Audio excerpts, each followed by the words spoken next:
بسم الله الرحمن الرحيم ياسين والقرآن الحكيم إنك لمن المرسلين على صراط مستقيم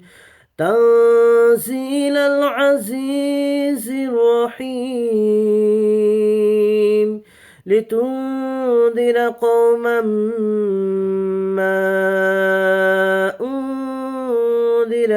آباؤهم فهم غافلون لقد حق القول على أكثرهم فهم لا يؤمنون إنا جعلنا في أعناقهم أغلالا فهي إلى الأذقان فهم مقمحون